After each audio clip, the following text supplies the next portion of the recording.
And now, the general weather around Alaska. Hello again, everyone, and thanks for joining us for this Wednesday's edition of Alaska Weather on the 15th day of October 2025, halfway through the month now. Up first, looking at current storm, peak wind gusts so far. Middleton Island, 67 miles per hour. Actually, last time I looked, they're actually 69 miles an hour for a peak wind gust there. Cape Neuenam, 67 miles per hour. Portage, 63 miles an hour. And over on the Alaska Peninsula at Port Hayden, peak wind gusts there of 62 miles per hour. Looking at satellite imagery, here's that low center tracking right up the Alaska Peninsula today, bringing rain to Kodiak Island earlier, starting to get a little more showery there with diminishing winds as that front brings those storm force winds into the Gulf of Alaska and back across the Barren Islands. Amatuli Island having gusts over 60 miles per hour today, with rain up into the southern Kenai Peninsula, North Gulf Coast, and coming in toward the Chugach Mountains there. Otherwise, I've got a band of clouds here wrapping back into the center. Strong northwest winds now working into the eastern Aleutians, a break, and then the cloud shield with the next system just coming onto the picture right about there. In the southeast coast here, actually the low up here over near the Great Bear, Great Slave Lakes area, that's what came on shore yesterday afternoon, has tracked quite rapidly up to the northeast there. And this next front pushing eastward there, bringing increasing wind and rain to the southeast coast up in toward Yakutat. Rainfall amounts about 2 inches falling during the day today at Montague Island. Kodiak Island had picked up just under an inch of precipitation, with lighter amounts into the north here. Pretty much dry up along the northern interior out to the Arctic coast. Some light snow showers and flurries with this band of moisture there along the western and central Arctic coast. And for tonight, that low tracks right up toward southern or southwest Chillicothe Strait there, and starts the weekend up to 977 millibars. So still deep enough and the front strong enough to produce gale and storm force winds, at least early on here, as that rolls right into the southwest coast under good southwest flow there. Rain heavy at times from the Queen Charlotte Islands all the way up into the North Gulf Coast. Lighter amounts now for Prince William Sound. Areas of rain for the Kenai Peninsula, Cook Inlet into the western Alaska Range, and then some moisture extending down across Bristol Bay, kind of a rainy night there. Up to the north, dry with winds a little breezy, but not too bad, mostly out of the east-northeast there. Same thing for the Arctic coast. Still some lingering flurries up here along the western Arctic coast, and maybe a little bit more widespread there through the Bering Strait down to St. Lawrence Island with that weak trough.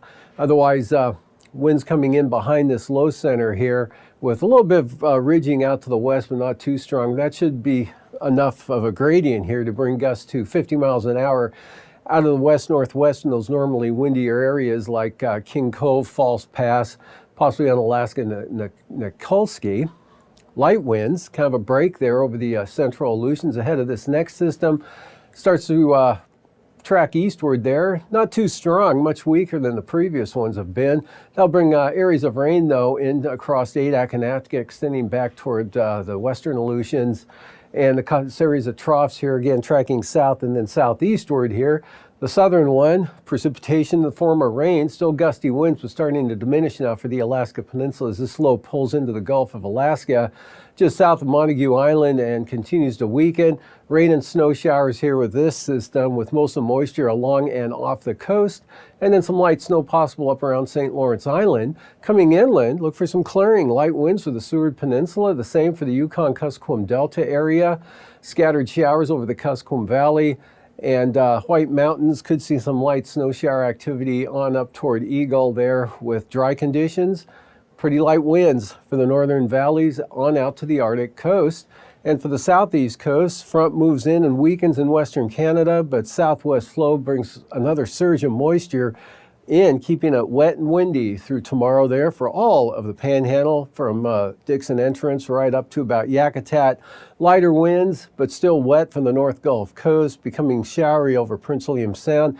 And again, some of those showers could work into northern Cook Inlet, Manuska Valley areas, and showers down here over southern Cook Inlet, possibly from Homer, Seldovia into Kamishak Bay.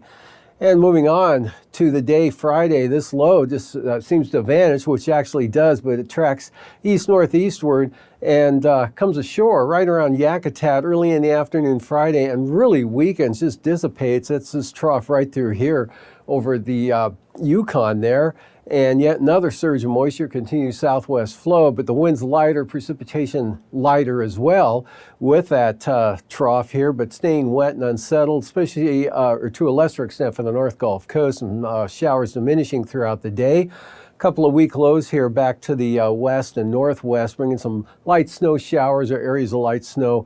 Kuskokwim Valley back up to the mid and lower Yukon River areas with some scattered rain and snow showers over the Yukon Delta, southern Kuskokwim Valley into northern Bristol Bay, and continuing to see diminishing showers there on the Bering Sea side of the Alaska Peninsula with lightning winds and maybe even some clearing. Next system, stronger system here, just coming onto the map there, and we'll see for Saturday, first day of the weekend, that tracks eastward right toward the Queen Charlotte Islands. But the front far enough north, that's going to spread some rain and wind into the southern panhandle, coming northward, maybe cutting off around Juneau or so, or possibly as far north as Haynesville. It'll be pretty light up in the northern areas. The heavier amounts will be down to the south, with that main low center staying to the south there as it tracks up toward the Queen Charlotte Islands. Higher pressure here develops over the southwest part of the state for partly sunny skies, dry conditions, light winds, actually from Kodiak Island, mostly sunny into Bristol Bay, dry right on up to the Seward Peninsula there, even out to the coastline. Isolated shower possible there for Nunivak Island. Several weak lows here over the Bering Sea. Scattered snow showers over the upper Tanana Valley 40-mile country, mostly dry for the Copper River Basin, then right up through here.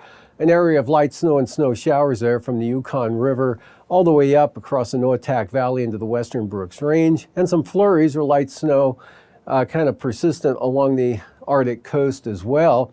And out to the west, another intense low starting to come onto the chart here, well south of the central Aleutians, and we'll see where that tracks to on Sunday.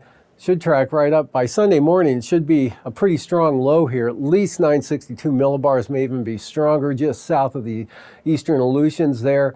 Gale and storm force winds blowing around this center again, especially coming up into the Alaska Peninsula. Strong northerlies on the back side of that for Adak and Atka. Wet, windy weather as far north as Pribilofs. In fact, the moisture field with this low links up with the one over here over the Bering Sea, so we have kind of a continuous area of precipitation there from St. Matthew Island right on down into the eastern Aleutians. High pressure, light winds, fair skies over the interior.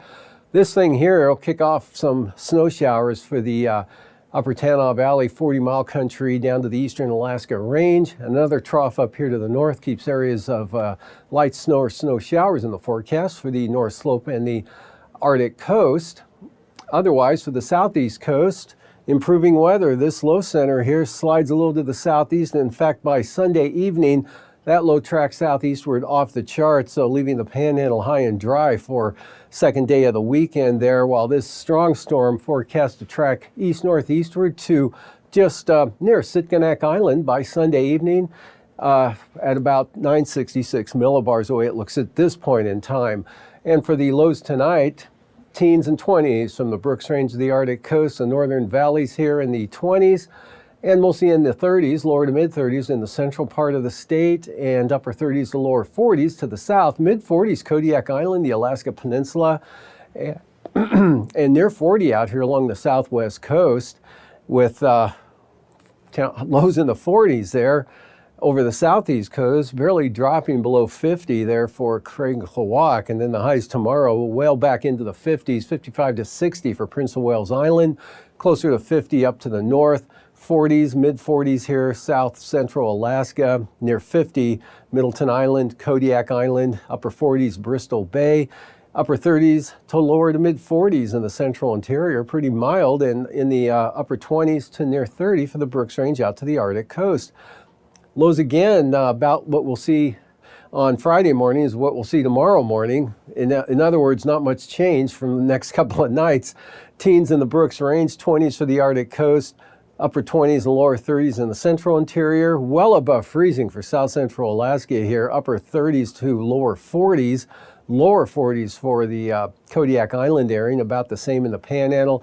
30s out here to the west, but still for the most part above freezing right out to the coastline, and upper 30s to lower 40s. So the Aleutians, that'll be followed by highs Friday afternoon in the 40s here for Bristol Bay. In fact, 40s across southern Alaska, 50s in the Panhandle, 35 to 42 in the central part of the state, and 20s to lower 30s Brooks Range of the Arctic coast.